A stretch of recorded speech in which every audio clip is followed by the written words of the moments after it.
Bones a tothom. Bueno, avui us volia xerrar d'aquesta pedra que se diu rodocrositat.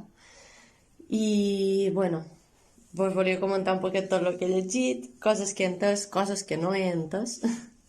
I, bueno, contar-vos un poquet el que jo sé i, com sempre, esperar que si me podeu contar cosetes noves, si qualcú sap alguna cosa, pues, rebre més informació. Bueno, sabeu que és un carbonat de manganeso, de tipus 2, no ho sé. Això no sé exactament què significa, què són els carbonats, què és un carbonat de manganeso, un carbonat on hi ha manganeso, no ho sé.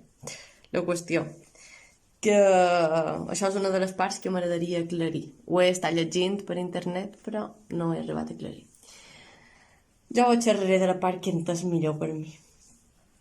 Vale, segons el que he llegit, és una pedra que se forma en depòsits de manganeso alterats a filons hidrotermals. Vale, depòsits de manganeso guai, alterats.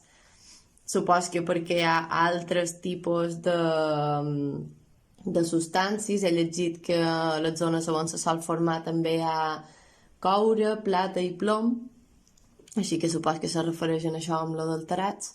I després filons hidrotermals, segons he entès, són vetes o filons, segons diu internet, amb minerals que estan en dissolució, o sigui que en bastant líquid, i aquestes dissolucions s'han anat solidificant, diguem, han anat creant formacions sòlides, i la zona on se troben aquestes vetes amb aquests minerals que han fet formacions sòlides, etc., són aigües profundes, molt calentes, amb pressions molt fortes, o sigui que per la profunditat supos que se refereix a això de que hi haurà pressió, i res, i aquí és on se formen aquestes pedres, no? Val. Com podeu veure, hi ha dos colors diferents aquí, ara ho entendrem. Posa que aquesta pedra pot ser amb color gris, groguenc, vermell, rosa o marró, i que diu que depenent de les impureses que té, com podeu veure també hi ha algunes vetetes blanques. Depèn, supos, de la quantitat de plom, coure, plata i altres minerals que hi pugui haver a les zones on s'han format, no? Perquè com podeu veure, aquesta era més clara, aquesta és més vermellosa i oscura, després aquesta que té franges o més zones blanques. Cada pedra és única, com sempre. I bé, després hi ha aquesta que pareix treta d'un altre planeta, més vidriosa, més rosa, tal. Bueno, això s'entén per un parell de coses. Segons diu aquí també aquesta pedra és transparent o translúcida. Un poc translúcida sí que és, però transparent jo no n'he tingut cap de transparent. Posa que té una duresa de 3,5 o 4 sobre 10, que se pot dissoldre, això també m'ha estat interessant, a dins àcid clorhídric calent, o sigui, jo sempre m'impressionen aquestes coses, que se pugui dissoldre una pedra de dins un líquid. A més, em dit fa una estona que això ve de minerals o un conjunt de minerals en bastant líquid que se solidifica de qualque forma, pues és un poc lògic que després també se pugui dissoldre, no? Però això encara m'apareix increïblement flipant que això pugui passar. Vale. Després, com sempre vos dic, de on ve el seu nom, curiositats de la pedra, no?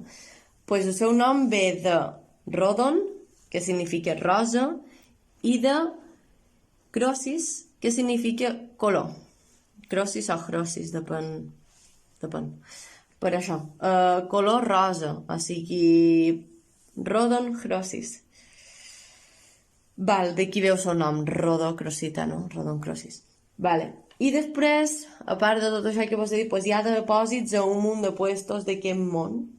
Alemanya, Argentina, Canadà, Estats Units, Inglaterra, Kazajistan, Mèxic, Namíbia, Perú, Romania, Sud-àfrica.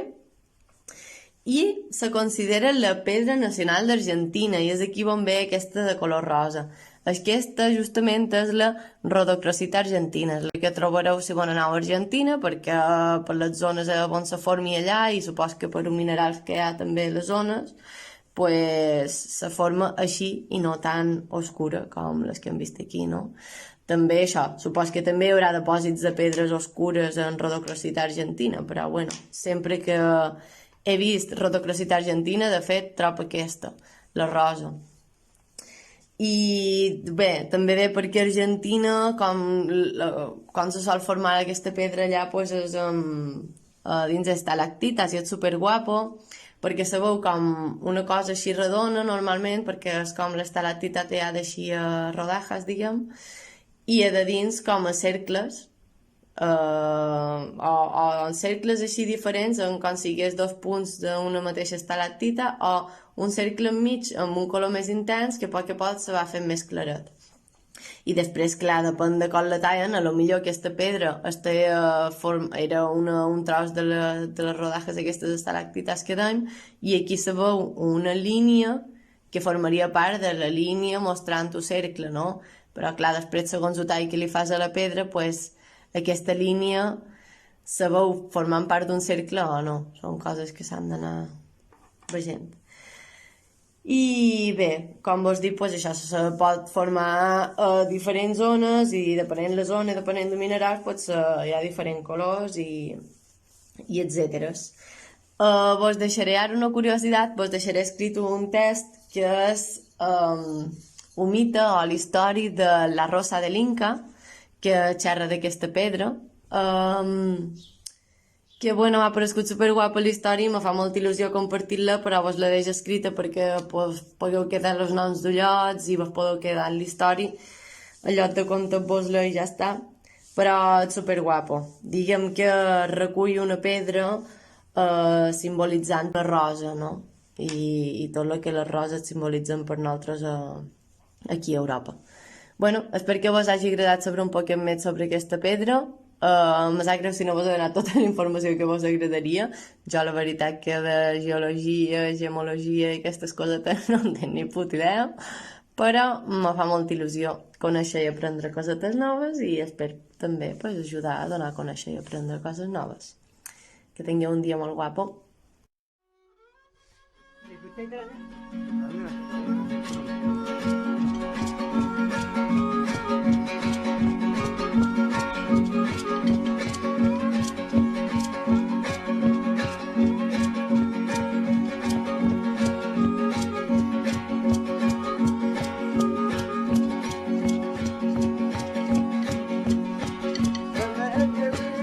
Vermelho, vermelho, vermelho,